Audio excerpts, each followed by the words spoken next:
Okay, class, welcome back. And today we're going to continue on with Chapter 12, Statistics, and this is going to be Section 4. And now we're going to talk about one of the most common distribution in statistics out there in the real world, in the natural world, economics. It's the most used, but it's also the most abused distribution, and it's the normal distribution. Okay. So we're going to use a lot of things. We're going to recognize characteristics of a normal distribution. Okay, so we're going to go over that. We're also going to understand what we call the empirical rule. I don't use this. This is good, but it's called the empirical rule. This is a mouthful. I'm not going to keep saying 68, 95, 99.7 rule. Just a mouthful, but most textbooks, we just call it the empirical rule. Okay, so that's the way I'm going to refer to it.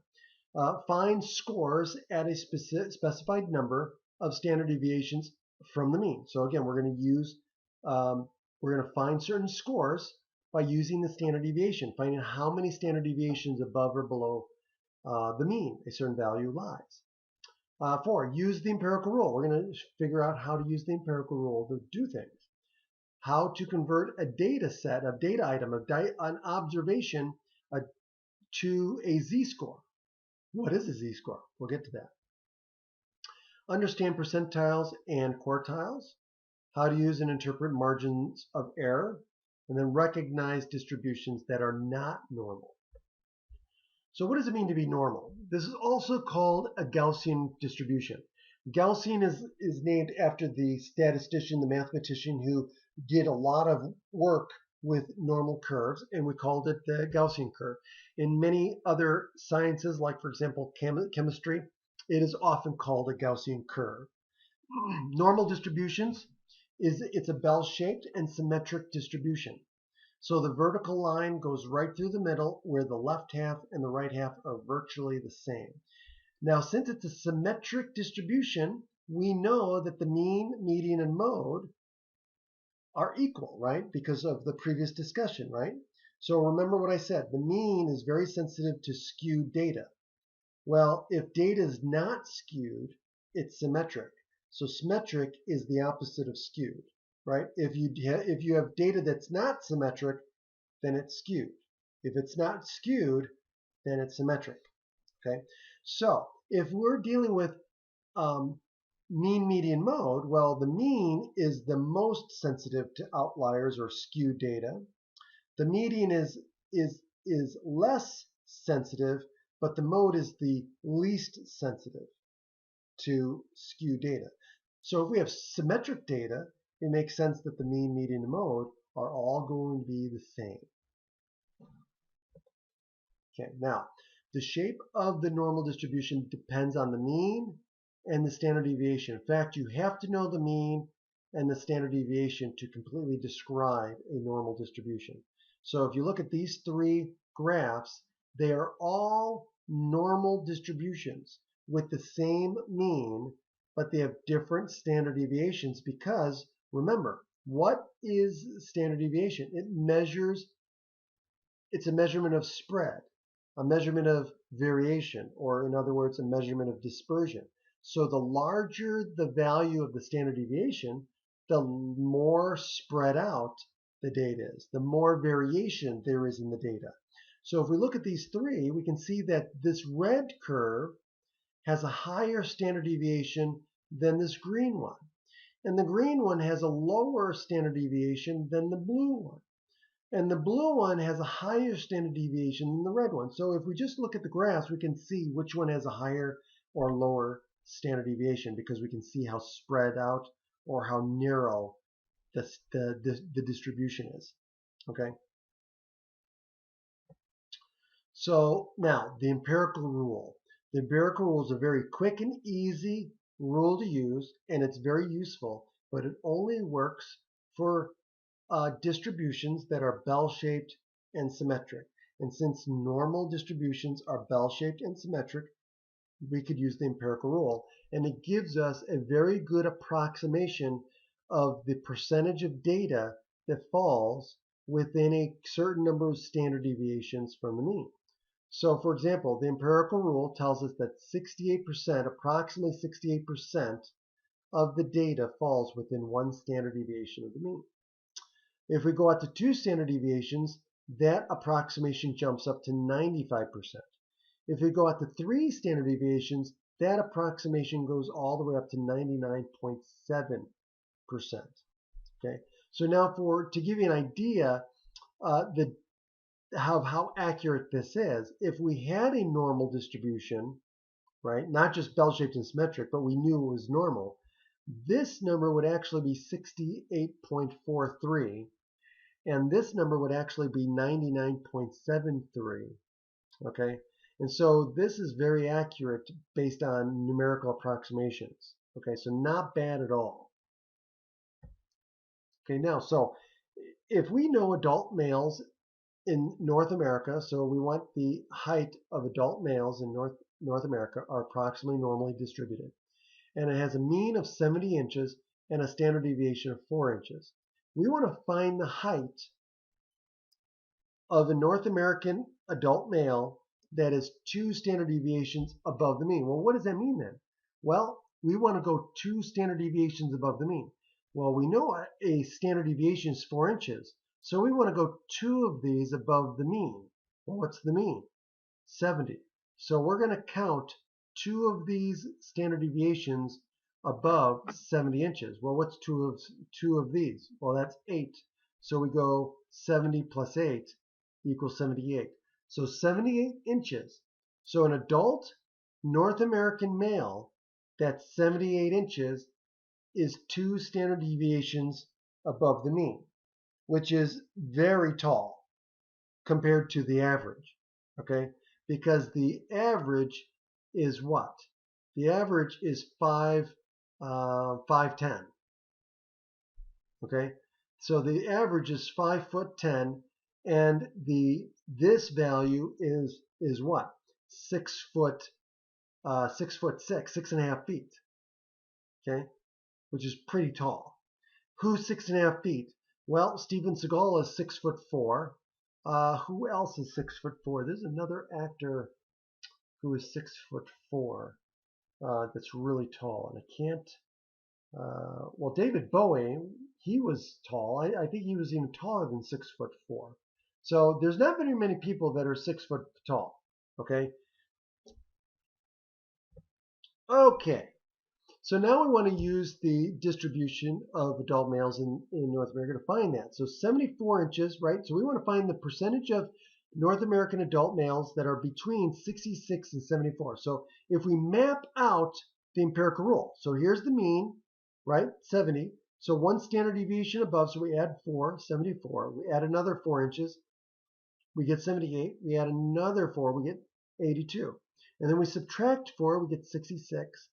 Then we subtract another 4, we get 62, and subtract another 4, we get 58. So now we want to know what percentage, approximately what percentage is between 66 and 74. Well, 66 is right here. That's 1 standard deviation below and 1 standard deviation above. So what does the empirical rule say?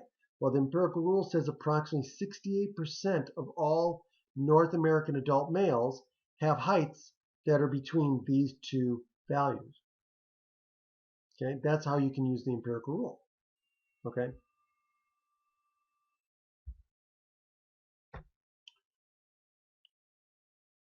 And that's the answer. Okay. So now, what is a z-score? Well, very simple. A z-score is a score that's assigned to every value, every x value, every data value in a population. Okay? And the z-score basically tells you this. It tells you how many standard deviations above or below a particular value lies. If the z-score is negative, you're below the mean. If a z-score is positive, that tells you you're above the mean. If a z-score is positive 1.67, then that z-score tells you that that particular data item is 1.67 standard deviations above the mean. If the z-score is negative 1.5, then you know that particular data item is 1.5 standard deviations below the mean. If it has a z-score of 0, then it means that that value is at the mean. It is the mean. Okay. Now, how do we calculate a z-score? Very easy. You take the observed value that you're given, you subtract off the mean, and you divide by the standard deviation. So remember this phrase. Remember this mantra. Observed value minus the mean divided by the standard deviation. Observed value minus the mean divided by the standard deviation. That will give you the z-score. And what does z-score tell you? It tells you how many standard deviations above or below the mean a particular value lies. That's it. It's like me standing and saying, hey, I wonder how many feet I am from the wall. Well, what do you have to do? You have to measure the distance that you are at the wall and then subdivide that distance by feet, right? So that's what we're doing. We're finding out how far a particular value is for the mean. That's the deviation, right? We're finding the deviation, and then we're dividing that number by the standard deviation. And so we're chopping it up and seeing how many standard deviations it is. So the average weight of newborn infants, as we know from statistics, is 7 pounds. The standard deviation is 0.8 pounds. Now, I don't know if this is actually based on data. An eighth of a pound. Eighth of a pound. I'll have to check that. I'm not sure if that's right, but the average baby of all newborn babies is about 7 pounds. That's what they go by. Okay, it may not be exactly 7 pounds, but that's what we're going to use in this example. So the average is 7, and the standard deviation is 0.8. Now we know that newborn infants, weights of newborn infants are normally distributed. So we want to find the z-score of a 9-pound baby. Okay. Well, what's the z-score formula?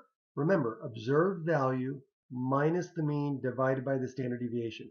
So we're going to take 9 pounds, the observed value, minus the mean, 7, divided by the standard deviation, 0.8. And so when we do that, what do we get for a 9-pound baby? We get 2.5. So that means a baby that is 9 pounds as a newborn infant is 2.5 standard deviations above the mean. So that's really up there. Okay? So that's in the top, what? What is that? Well, what percentage of babies fall above 2 standard deviations? Well, let's think about it. We know that within 2 standard deviations, we know that 95% of babies fall within these 2 standard deviations, right here and here.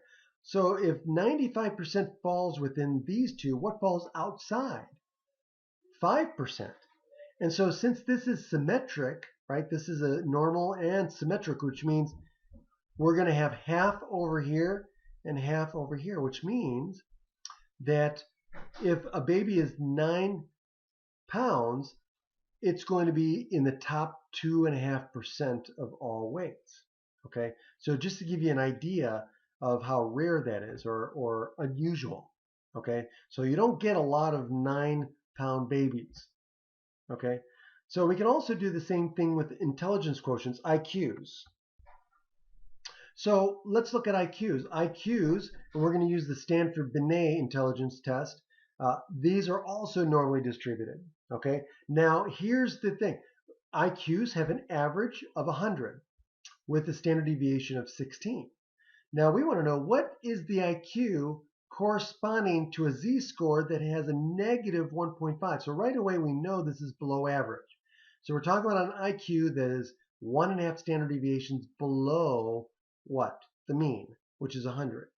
Well, what are we going to do? We're going to calculate 1.5 times what? The standard deviation. So to find out how far below the average, we're going to take 1.5 times 16. And then we're going to subtract that, because we're going below, we're going to subtract that from 100. So we take 1.5, right? So we're going to take 1.5 times the standard deviation, which is what? 24, and we're going to subtract 24 from 100, and we get an IQ of 76. So if somebody has an IQ of 76, they are 1.5 standard deviations below the mean IQ. Okay, now notice that this formula is the z-score formula that you're just solving for. X. Okay, so if we go back to our z-score formula, right? Observed value. So this is X. So one of the symbols, I'm going to write this out here for you guys. So the formula for this is, now that's it in words, but the formula is the observed value, which is X, minus the mean, which is going to be the symbol mu. Okay, that's the population mean divided by the standard deviation. Now you don't have to remember, oops. I hate this when it does that.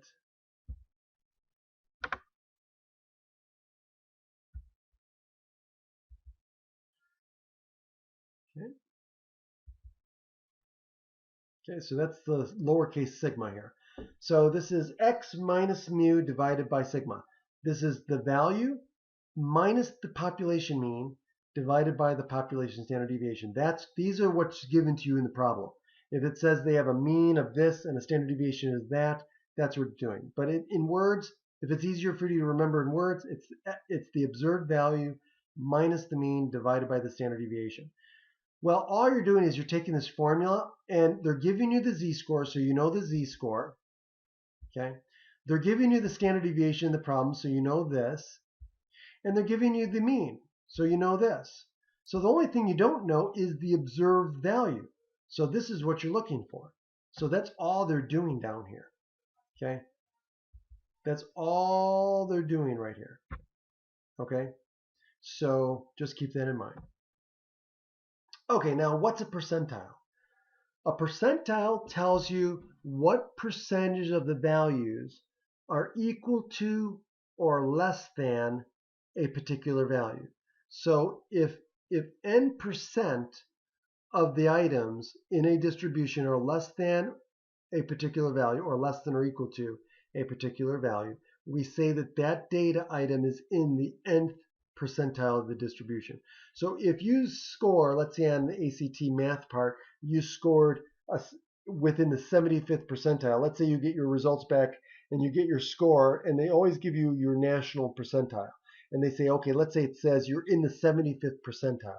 What that means is that 75% of the students who took that test that day nationwide did as well or worse than you did. So, or in other words, you did better than 75% of the people that took the exam. Okay, that's what that means. So that is a percentile. Quartiles divide, so what does a percentile do? A percentile divides the population, the distribution, into 100 equal pieces, where each piece of the distribution represents 1%. Quartiles, think of quarter, quartiles divide the distribution into 4 equal pieces, so that each piece represents 25% of the data. Okay, so in quartiles, you have 3 quartiles. You have the lower quartile, or Q1. You have the middle quartile, or the second quartile, which is often called Q2, which is also the median, by the way. And then you have the upper quartile, or the third quartile, or what we call Q3. And but that also represents the 75th percentile, right? Because 3/4 of the data fall below that number because it's the upper quartile, right? So we have 25%, 25%, 25%, and 25%.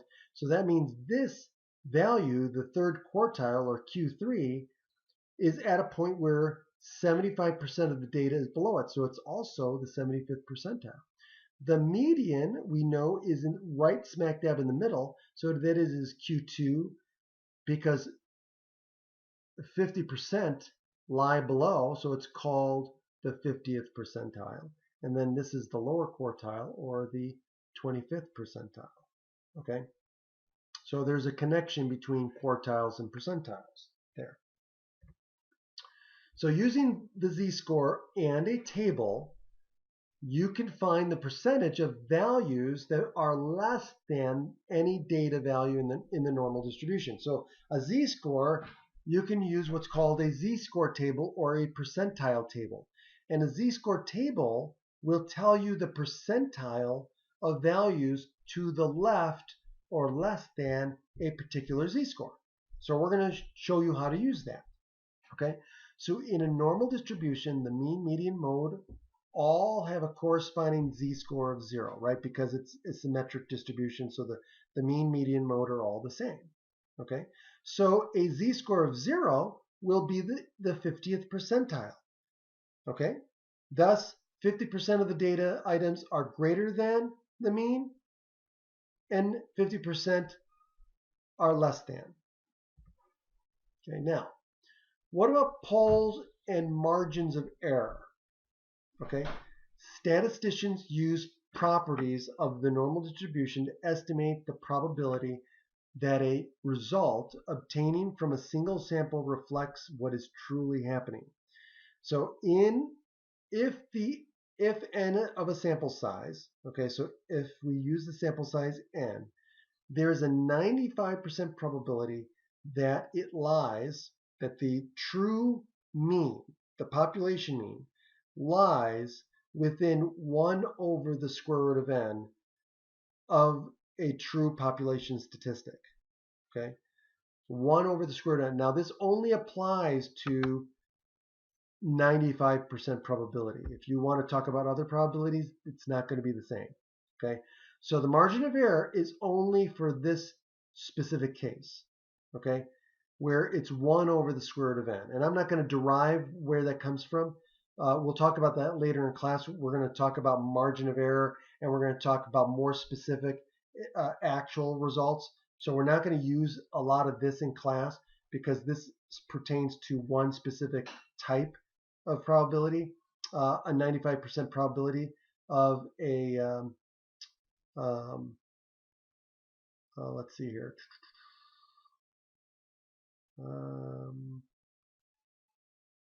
Yeah, I believe this is referring to the proportion. Is it proportion? It doesn't really say. So this is a little vague on what they're talking about. Estimates the probability that a result will reflect what's truly happening.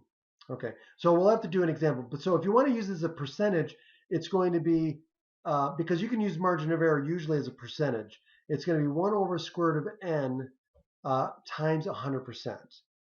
Okay. Okay. So if we take a random sample of 1,172 children, ages 6 through 14, 17% of the children said getting bossed around is a bad thing about being a kid. Okay. Verify the margin of error. So what we're going to do is, now in this case here, we're looking at percentages. So the value here, the sample size is 1,172 children. Okay, so what we're going to do is we're going to use this formula.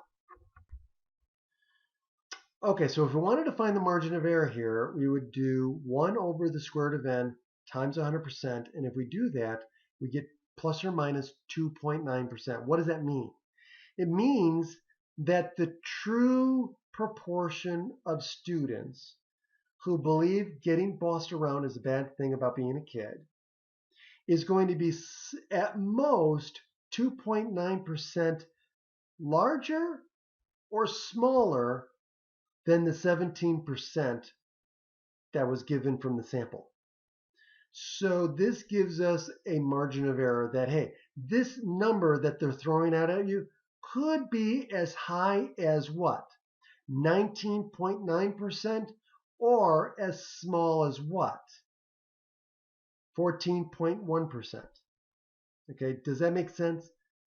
That's what margin of error tells us. Okay, and so there's what we can say. So 95% probability that the true population percentage or proportion lies somewhere between 14.1 and 19.1% of kids. Okay, or excuse me, not of kids, but proportion of kids who believe that. Okay, so I hope that makes sense. Now, what about other kinds of distributions, which we called skewed distributions?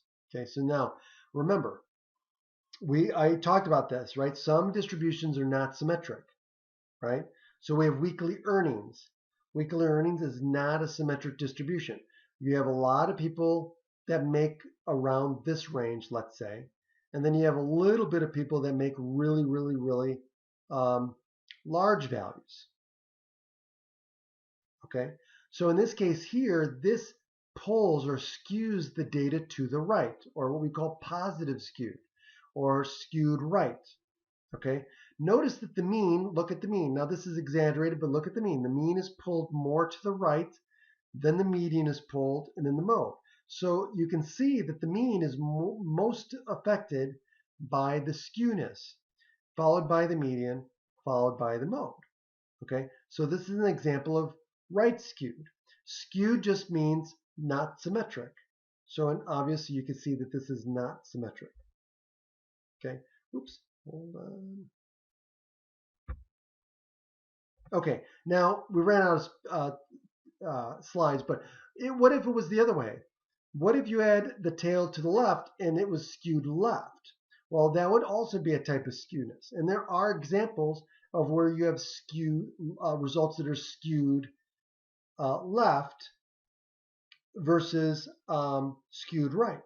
Can't think of any off the top of my head, but there are examples where the tail would be longer on the left, where you have some values that are really, really small, where you have most people that have values that are larger, okay?